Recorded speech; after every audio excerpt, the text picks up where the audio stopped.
gabadh aad u qurux badan ilaahay caqli iyo maskax ku manaystay gabadha reerkooda hanti badan ma lahayn waxayna iska heli jireen nolol maalmeedkooda gabadha waxay ahayd mid dhowrsoon oo xishood badan inta badanna gurigooda joogta oo caawisa reerkeeda waxaa maalin maalmaha ka mid ah arkay nin dhalinyaro ah waxa uuna ka mid ahaa tijaarta magaalada ugu waaweyn aragtidii hore ninkii wuu caanshaqay wuxuuna doonay inuu guursado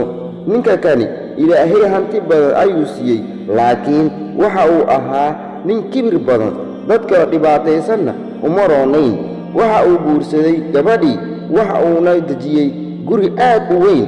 haddaba habeenada ka mid ah isaga iyo xaaskiisa oo kuwada cabaynaya barxadda hore ee gurigiisa isla mar ahaantaana waxaa daaqad ku beegnayd soo istaagay nin maskiin ah oo gaajada iyo silac ka muuqata aad indhihiisa ka arki karayso waxa uu weydiistay lamaanihii wada cabaynayay cunto isla mar ahaantaana gabadhii waxa ay istiri u kac oo wax sii waxaase ka diiday ninkeedii isaga oo ku canaananaya in ay qalad tahay in ay isaga miiska kaga kacdo oo ay maskiin xun u kacdo gabadhii waa ay naxday wayse ka diiday arrinka oo waxay cunto u qaaday maskiinkii waxay sidaa ahaataba sanado badan kadib waxaa isbedelay wakhtigii samaa ninkii taajirka ahaa waxaa ka degay doomo fara badan oo ay alaab u saarnayd waxayna taasi keentay in ay dukaamadiisii iyo bakhaaradiisii maalinba maalinta ka dambaysa mid la xidho waxaa markiiba ku soo khamaamay dad badan oo deymo ku lahaa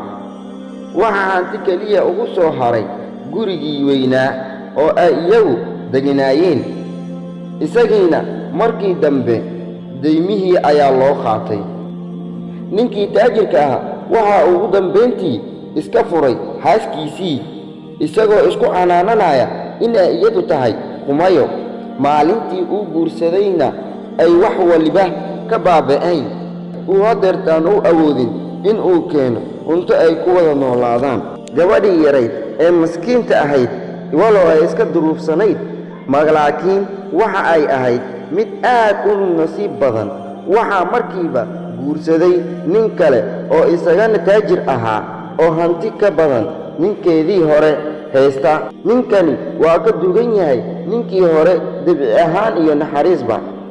waxa uu ninkani xaaskiisa cusub dejiyey guri uu mar dhow isaga gatay marka uu gurigii soo geliyey gabadhii waa ay oyday waxa uuna weydiiyey sababta ay u oynayso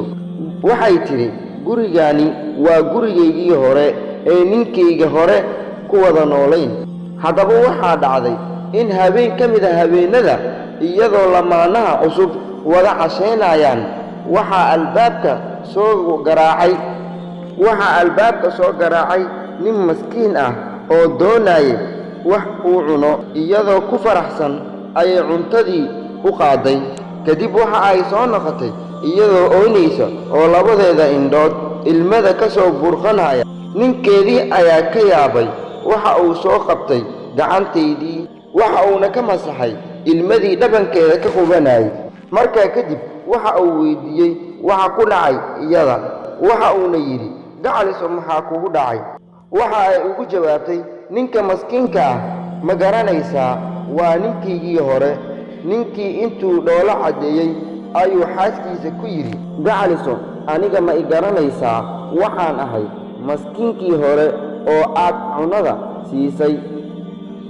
u naxariiso masaakiinta hana ku qiimayn lacag waayo waxaa jira in badan oo aan maanta hayn oo beri haysa iyo in badan oo maanta haysa oo aan beri haynin